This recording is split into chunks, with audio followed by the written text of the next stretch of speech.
Parce que pour le CERTOP, ça veut dire qu'on va pouvoir pratiquer des recherches dont on n'avait pas idée il y a encore 2 ou 3 ans. Donc c'est très important. Ça suppose aussi qu'on adopte un fonctionnement qui soit dédié à cette plateforme, c'est-à-dire qu'on soit dans une optique de service, puisque c'est une plateforme qui va être ouverte à des utilisateurs extérieurs. Donc qu'on soit dans une attitude de soutien, de service.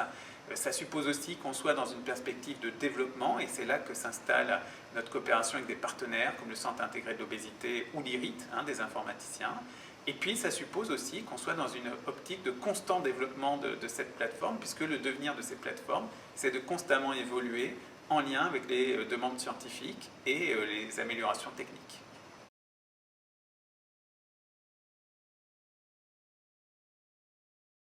Les apports d'Ovaly, c'est justement de pouvoir s'appuyer d'abord sur la première génération, puisqu'on a 3 plateformes de ce type qui ont existé dans la première génération, qui ont montré un certain nombre d'acquis et qui ont montré un certain nombre de limites aussi. Donc elles ont permis des expériences dont on n'avait pas idée il y a encore 5 ou 10 ans, mais elles se sont heurtées au fait qu'elles avaient beaucoup de mal à traiter les données qu'elles produisaient. Donc aujourd'hui, la seconde génération, elle permet d'une part de traiter un nombre beaucoup plus conséquent de données de façon beaucoup plus rapide, et Ovaly va nous permettre justement des expériences beaucoup plus immédiates qui permettront de saisir beaucoup plus de données et de façon beaucoup plus satisfaisante. Il y a aussi un aspect qui est lié au caractère modulable d'Ovaly, puisque Ovaly permettra de modéliser des environnements sociaux variés, comme par exemple une salle de restaurant ou une chambre d'hôpital ou une cabine d'avion. Donc ça, c'est un apport important. Et puis enfin, peut-être, je dois signaler que Ovaly est un instrument interdisciplinaire, beaucoup plus que ne l'étaient les plateformes de première génération, qu'on va travailler avec des chercheurs de disciplines très différentes, déjà des informaticiens, des économistes, des nutritionnistes, des diététiciens. Et ça, c'est un apport important. Et puis enfin, je voudrais signaler que Ovaly a été prévu pour être conçu en partenariat avec nos partenaires en Malaisie, et que donc il devrait y avoir deux équipements en miroir, l'un à Toulouse et l'autre à Kuala Lumpur, qui devraient permettre des recherches euro-asiatiques sur un certain nombre de comportements alimentaires.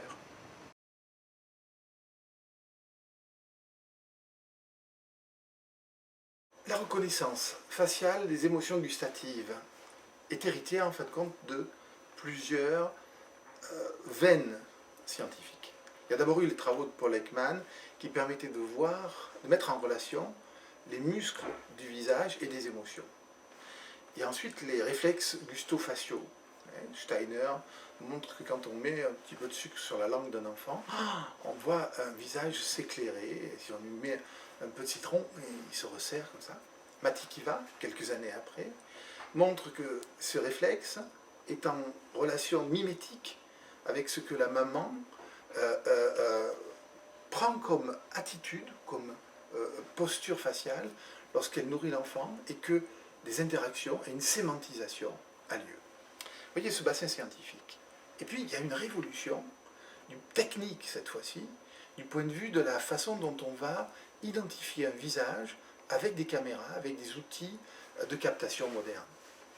Et ce que l'on appelle aujourd'hui la reconnaissance neuronale, qui consiste à repérer une série de points sur le visage et qui permet de tracer un individu à la fois lorsqu'il bouge la tête. Voilà les 3 éléments que l'on va faire converger pour essayer de construire une théorie et une identification des différentes émotions gustatives et leur reconnaissance à travers des outils automatiques.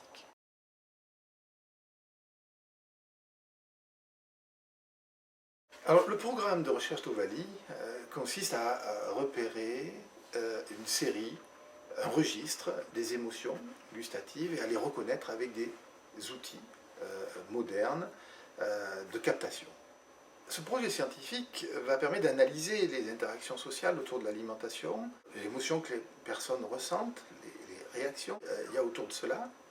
Mais il y a un deuxième projet scientifique, qu'on va qualifier d'ancillaire, c'est-à-dire d'articuler au premier, et qui, lui, est porté par des informaticiens, est porté par des gens qui travaillent dans les nouvelles technologies, et qui vont permettre la maintenance ou résister à l'obsolescence des technologies au fur et à mesure que la plateforme va évoluer.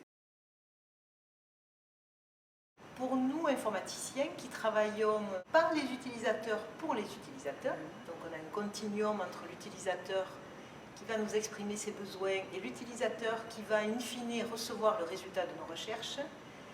C'est un cadre d'expérimentation extraordinaire et une occasion de valider nos travaux sur les comportements.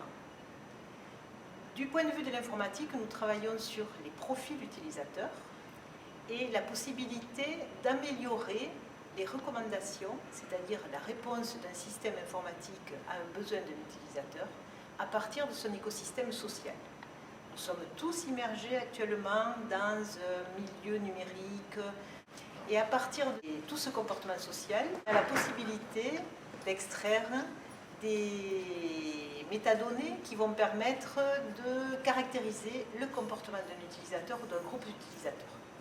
Ceci est fait à des fins numériques, dans un écosystème donc, qui va impliquer un certain nombre d'outils plus ou moins informatiques.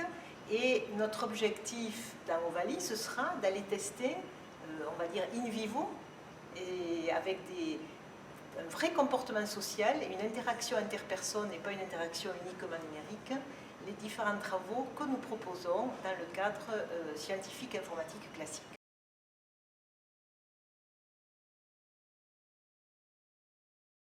Ovalie a un objectif de pluridisciplinarité. On connaît tous un premier type de pluridisciplinarité qui consiste à répondre à l'invitation, quand on est un chercheur des sciences sociales et humaines, à l'invitation que nous font les gens, par exemple, des sciences de la santé. Quels sont les déterminants sociaux des problèmes qu'eux ont l'habitude de traiter. C'est une première forme de pluridisciplinarité, mais il en est une autre qui consiste à problématiser une question depuis les sciences sociales, et ensuite inviter à rejoindre la question, inviter les collègues des sciences de la santé. Après, lorsqu'on a un peu l'habitude de ce double forme de problématisation, eh bien on peut essayer de penser ensemble un certain nombre de questions. Mais Ovalie va nous servir dans ces trois domaines, dans ces trois perspectives de l'interdisciplinarité. Je suis de longue date convaincue de la nécessité de travailler à l'interdisciplinaire. J'ai été moi-même porteur de plusieurs projets. Ovalie va nous apporter la possibilité d'interagir avec les analyses des sociologues, c'est-à-dire d'aller voir quels sont les comportements sociaux vus de cet autre point de vue, du point de vue humain, d'un point de vue par exemple de l'alimentation, mais certainement d'autres choses au-delà. Nous allons nous appliquer à travailler sur tous ces enregistrements vidéo, mais l'objectif n'est pas tant d'aller analyser purement la vidéo, mais de construire un répertoire des émotions et des réflexes faciaux en fonction de l'alimentation, et à partir de ce répertoire, d'aller analyser les comportements des utilisateurs.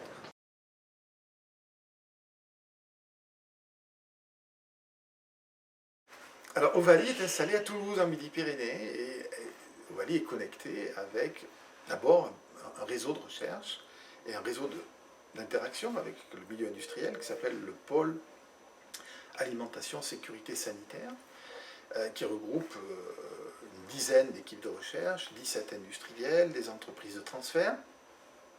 Deuxième élément qui est le centre intégré de prise en charge de l'obésité, à nouveau 8 équipes de recherche.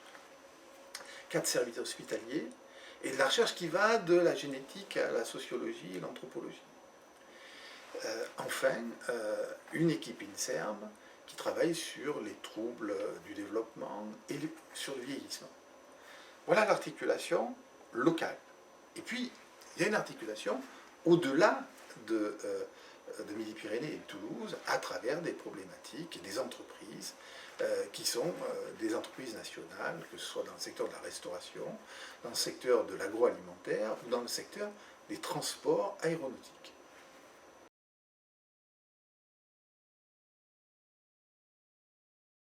L'intérêt pour nous, dans le cadre de ces recherches en informatique, c'est également de valider. Nous sommes dans des équipes et dans des domaines qui ne travaillons pas avec la possibilité de valider de manière formelle, par des preuves, par des démonstrations mathématiques. Nous sommes obligés de valider sur le terrain avec de grands ensembles de données qui vont permettre de démontrer que la solution que nous proposons à l'utilisateur peut mieux convenir à son besoin qu'une solution existante. Et c'est en ce sens-là que nous allons, dans le cadre du projet Ovalie, pouvoir investiguer ce fameux big data qui est constitué par les grands volumes de données stockés à partir de la salle de restaurant. Et sur ces vidéos, appliquer les méthodes que nous connaissons de modélisation de métadonnées qui vont permettre de réduire le volume des données et de travailler en ligne sur une représentation de plus haut niveau que ce qu'on appelle le descripteur bas niveau qui correspond au flux de la vidéo. Donc c'est dans ce cadre-là que nous sommes très intéressés par la collaboration sur Ovalie, qui va nous permettre de transposer ces travaux dans un environnement, un écosystème numérique, sur un comportement social et humain.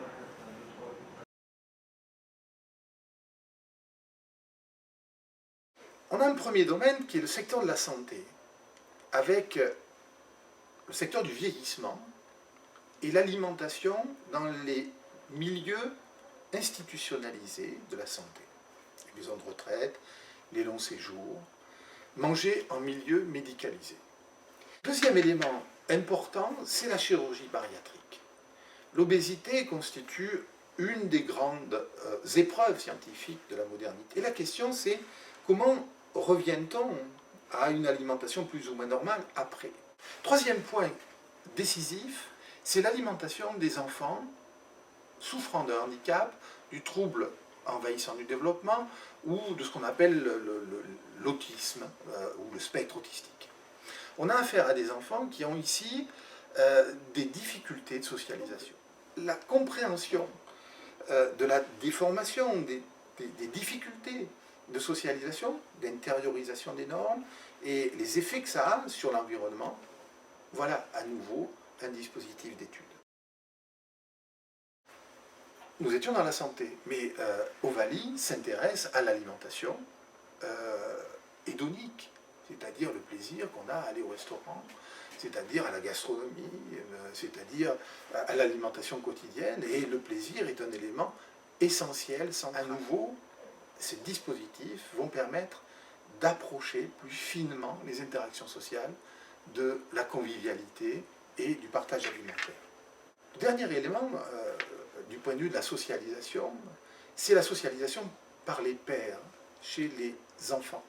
La cantine scolaire est un endroit extrêmement important parce qu'il vient compléter toute une série d'apprentissages que les enfants font, on fait dans la famille. Et à nouveau, on peut mettre en scène dans Ovalie des situations proches. Enfin, une des originalités, et là on est à Toulouse, l'alimentation dans les avions. Donc mieux comprendre effectivement comment ce contexte-là, le contexte de l'avion, a des effets sur mon évaluation, mon plaisir, ma manière de manger.